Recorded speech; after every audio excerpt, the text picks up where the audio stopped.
Hello and a very warm welcome to the programme. The world's population has more than doubled since the 1970s, but a booming population is only part of the story. In some places, numbers are going down. As populations shift and change over time, how will the world change? This is Roundtable.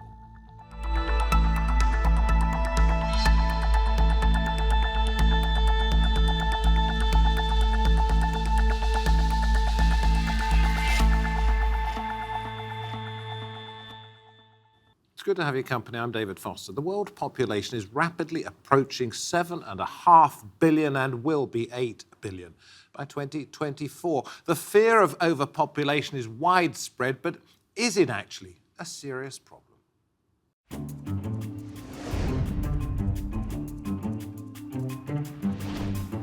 By 2050, the UN estimates that the world population is likely to increase to more than 9 billion.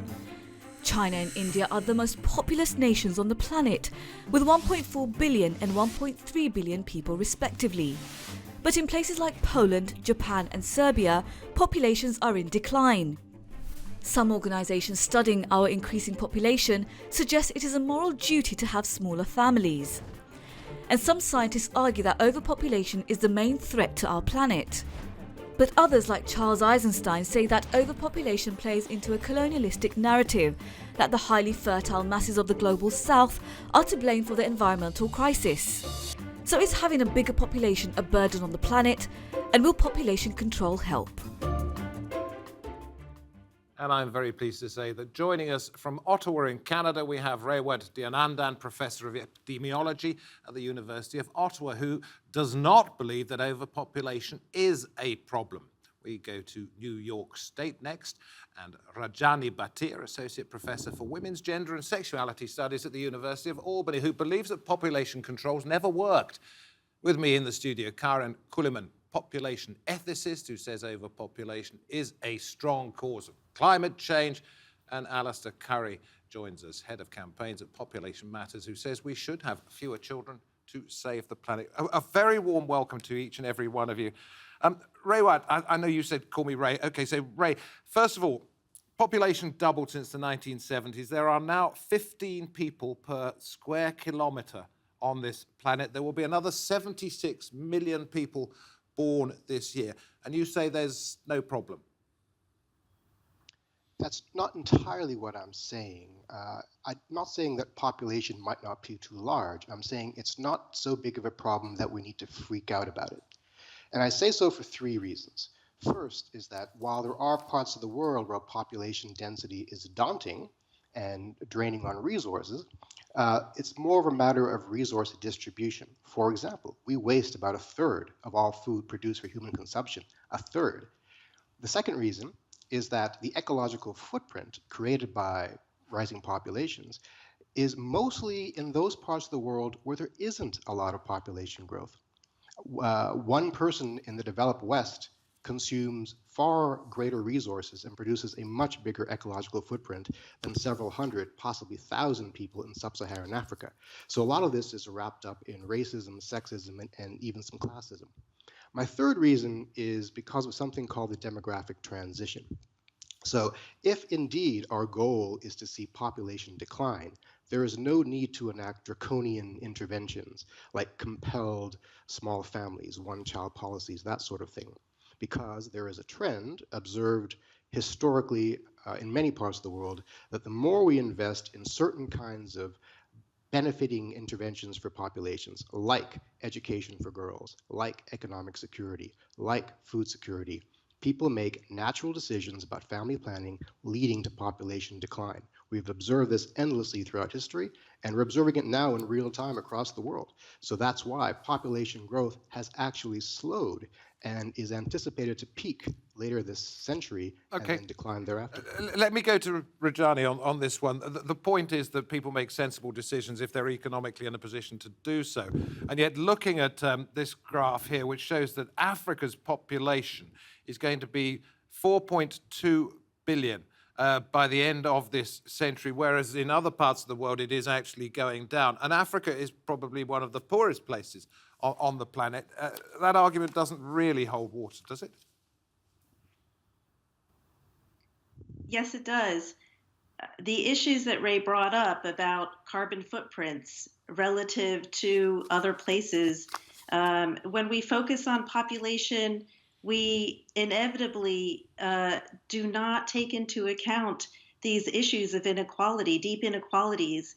And if we were to pursue a social justice approach, if we were to really look into and focus on the education and robust health infrastructures, and uh, indeed addressing climate change by looking at those who are most accountable, then we might indeed create the conditions that will allow people to have the number of children that they want. And we have seen over and over again that people are wanting smaller families.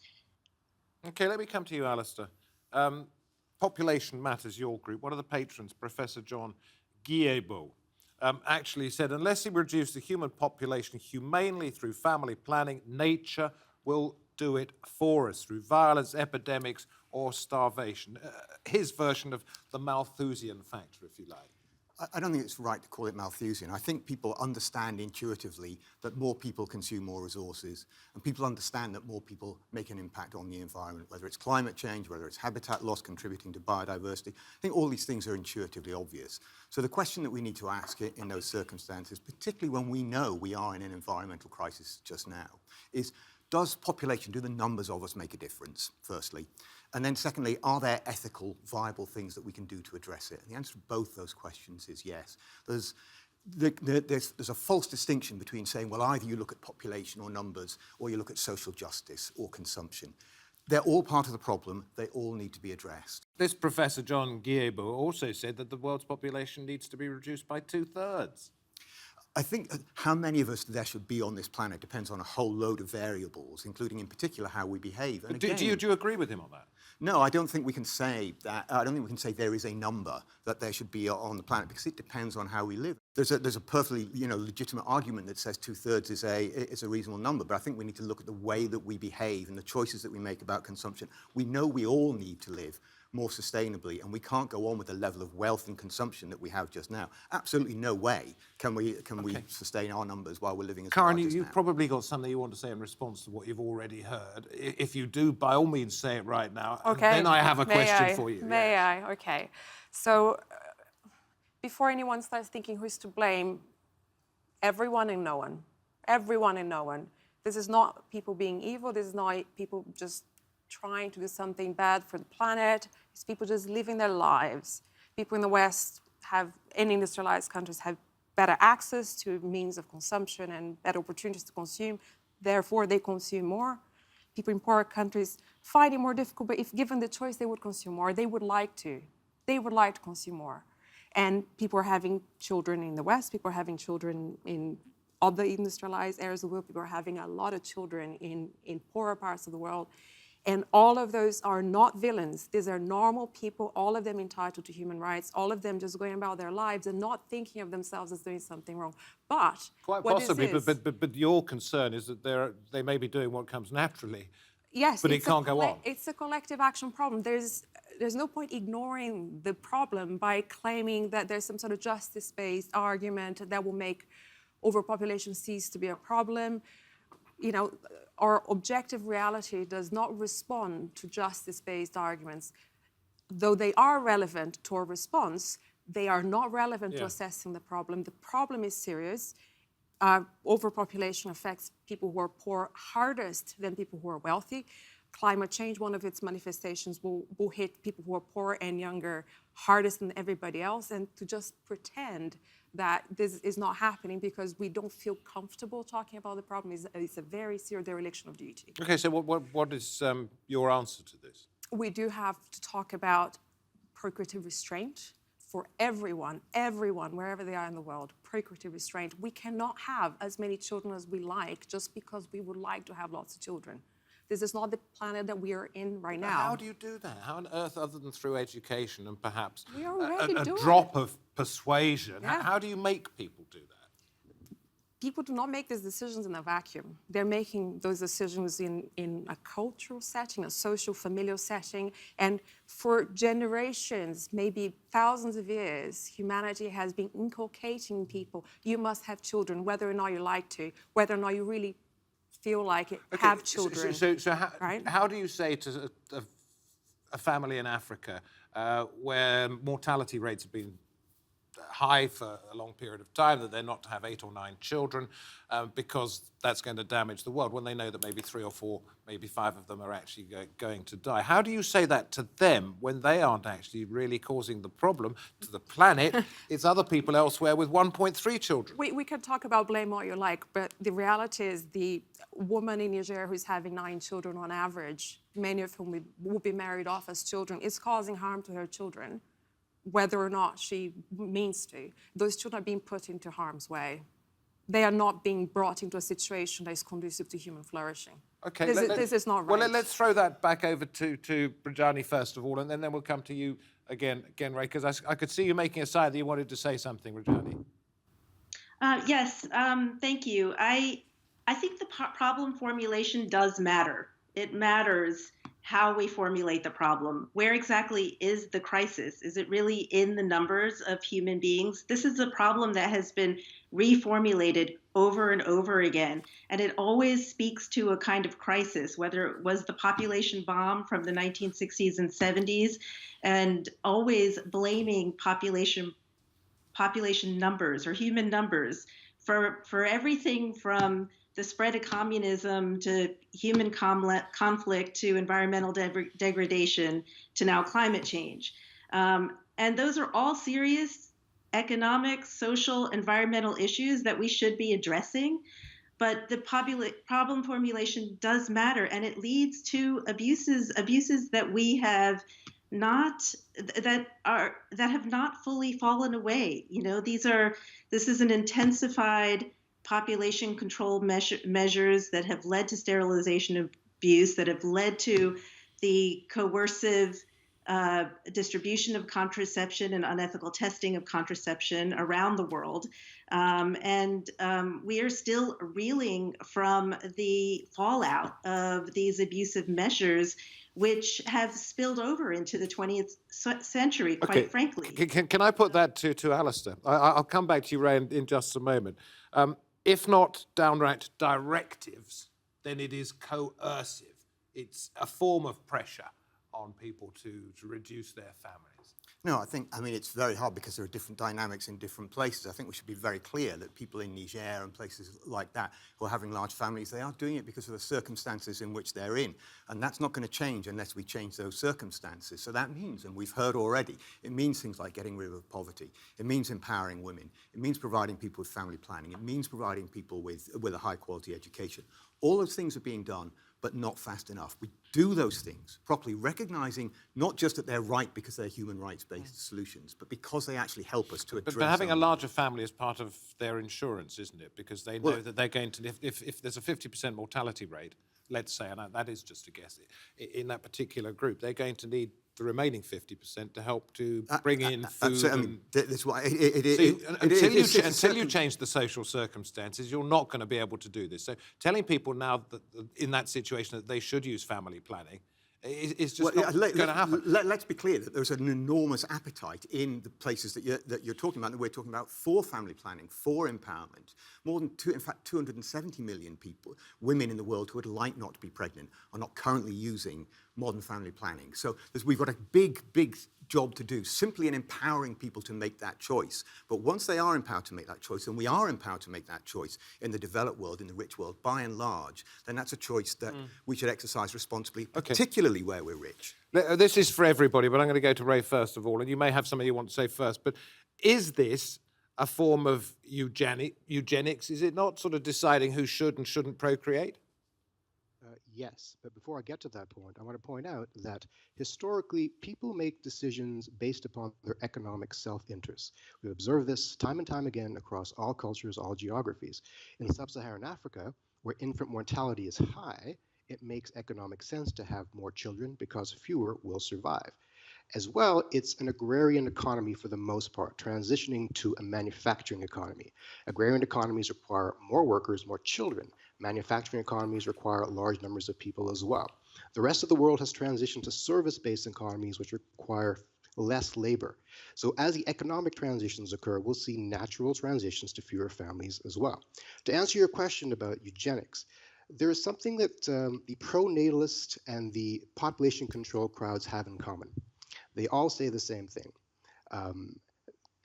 There are too many people over there, never us. Not true. If there are too many people, it's never our kind of people. It's always those kinds of people. And it's usually falling upon the women to enact whatever change we want. For the pro-natalists, we want the women to have more children. For the population control people, we want the women to absorb all the contraceptive responsibilities. There is innately built into all of these discussions some element of sexism, racism, and classism, because those people over there are usually a different race and always a lower socioeconomic status. Okay, and Karen wanted to come in at this point. Oh, I'd just like to point out that the idea that we can justify people having children that are likely to die or that they don't have any means to properly look after because it's useful for them, the parents, it's really unacceptable from an ethical perspective. We would never Are you accept serious? this. So you should never have children in the No, expectation that they might actually look after you when you're older? In what other circumstance In would poor we accept as a communities. moral principle, as a base of any right, a claim that I should have a right over someone else because it's useful for me? In no other context we permit this, and it's just the lives of children. But that's the born way to the poor world people. turns, isn't it? It always has done. It's the lives of children born to poor people that we find are disposable. They're instrumentally useful. And when you look at the decisions made by people in places where people are experiencing natural fertility, and contrary to my colleagues' representations, the demographic transition is not inevitable. It's not inevitable. There are lots of places in the world where people are still just having how many children come. They are not, by and large, making a conscious decision to replace children who will die. They are not thinking in this way. That's just not. No, it's innate. It's Is just it what not? you do. It's what you do. Excuse me, You have let's as go many back to children this as business. God will send you, and then maybe all will die, maybe some will live. And even if we took for a moment on its face value this idea, okay, well, these people need children to look after them in old age. They need them right now as insurance for some of them dying. These children will only be able to look after their parents if they have jobs. Can I just butt in? Because the point I put Yeah. to Ray over there was that this telling people who can and cannot procreate is a form of eugenics. Eugenics means selecting on the basis of genes. If one were to cast as aspersion, which is the technique of pronatalists to shut up any discourse on any discussion on the problem, just saying, oh, it's eugenics or it's racist, or they want to shut up the conversation, right? Eugenics is about preferring certain genes over others, and there are forms of eugenics that no one objects to. No one is going to say no one can have screening during their prenatal But if you're saying part of medical effectively care. large parts of Black Africa shouldn't be having children, then you I'm are not saying gene that. screening, I'm not aren't saying you? that, but no, but are we those people saying- who want are to we see saying population control might that's- say, because the population in Africa is going crazy, we're going to have to tell them, Black Africans, not to have children. Everyone, you cannot act on your preferences in relation to family size in the way that you would otherwise, because we're not living in a planet that can take. Alistair, I'm going to ignore you just for a second, because Rajani, I know, has been trying to say something for a while. I mean, we have decades of experience for the ways that these policies get implemented. And the fact of the matter is that in such a problem formulation, we are always looking at the rates of fertility. We know that China and India have already reached replacement level fertility. Their populations will be declining. Yes, population as in absolute numbers will be growing until the middle of this century, and then it will stabilize. We know all of these things. And so, if we are concerned with wanting people to have the conditions to be able to have the number of children that they want, and people want to have smaller and smaller families, and we need to make sure that we are focused on providing Social Security, providing childcare that is But isn't this all part of the same problem that until you get a reversal, then it's going to increase, and the problems associated with a growing population worldwide are also going to increase, which will increase climate change because people are moving to cities, there's bigger industrial output, there's more pollution, et cetera, et cetera. So unless you control it some way... What is exactly what this problem formulation achieves is allows us all to be detracted from those who ought to be held most accountable for climate change. Why aren't we sitting here talking about biggest industrial polluters? Why aren't we talking about the military, which is the U.S. military is one of the biggest carbon emitters in the world? You know, these are Well, really, because we're talking about population growth, Rajani, and I know Alistair wants to get in here. I'm not trying to shut you up or anything, but if we get onto the US military and its pollution, then that's another program. Alistair. I would like to say I disagree with Karen. I think when people talk about eugenics and they talk about these sorts of things, those are legitimate concerns. When they talk about people being forced into sterilisation, those are legitimate concerns, which we should address. I think the clear message we have to get over here is, first of all, this is not about targeting people over there. As I talked about earlier and as we've acknowledged, it is people in the richest parts of the world who are contributing most to climate change. And the choice that we are free to make here to have smaller families is one that we should be making. It is one that is rational and which helps to protect our own children and the children of others. Nor does it mean that we're ignoring all the other causes. Of course, the major fossil fuel companies, the way we consume, all these things need to be addressed as well. The question is, which is what I went back to, does our numbers, the numbers of rich people, the numbers of poor people, whatever, does it contribute towards the problems? It does. Can we tackle that in ways that respect people's rights and improve global justice? And we're in agreement here about what a lot of those solutions are. But what I still keep hearing is that we are targeting others. Okay, it's not about targeting others. We've only got about 5 minutes left. Ray, let me ask you this one. Is there enough food in the world being produced to feed a growing population? We waste a third of all food produced for human consumption. Okay, but we're still going to do that. Is there enough food being grown? I think there is. And as we switch to more vegetarian and vegan consumption patterns, even more buffer is produced. And the world is doing that already.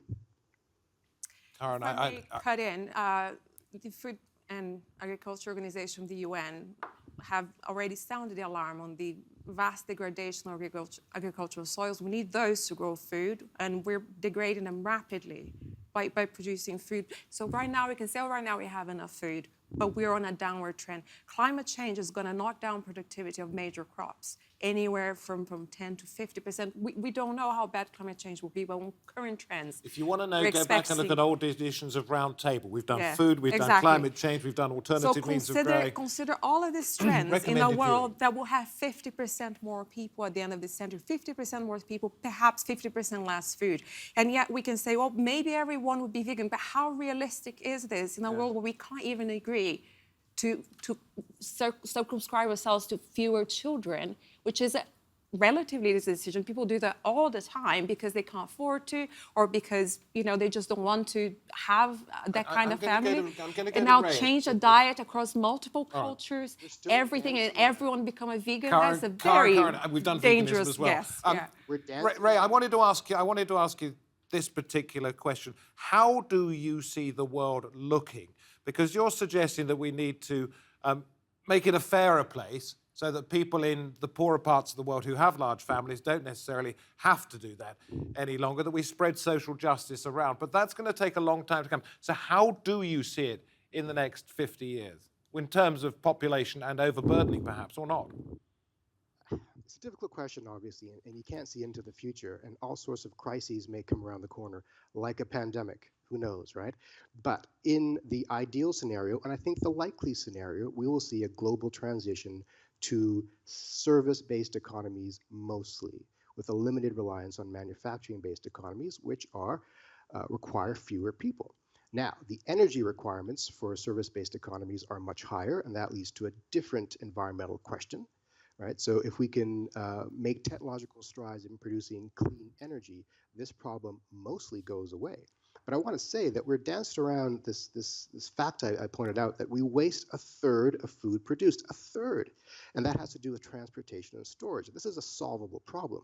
So we can preach all we want that a woman in Niger should have fewer children, but we can solve a problem right now when it comes to transportation and storage of perishable food items. I don't know why we don't do that. Okay. Is it not likely then, if food storage is improved, that we are going to see the population of the world get even bigger because people will be well fed and healthier? There is a trend of people in improving economies to prefer richer foods. Previous vegetarians suddenly prefer to eat meats. That is an educational issue that needs to be addressed, absolutely. I'm not presenting a pie in the sky scenario. My core message is there is no need to enact draconian measures to compel population control. We should do these things via economic incentives, produce an environment of economic and food security, and the problem takes care of itself. And I wish we had more time, but believe it or not, that is our 30 minutes up. And I love the fact that you end up talking about food and suggest it's not pie in the sky. What a lovely turn of phrase. Listen, thank you very much indeed. Thank you very much indeed. Also, Rajani, Alistair, and Karen, thank you very much indeed. This is part of our 2020 Vision series. What is the world going to look like from this year onwards? From me, David Foster, from the Roundtable team, and from my guests, hope you've enjoyed the show. See you next time. Bye-bye.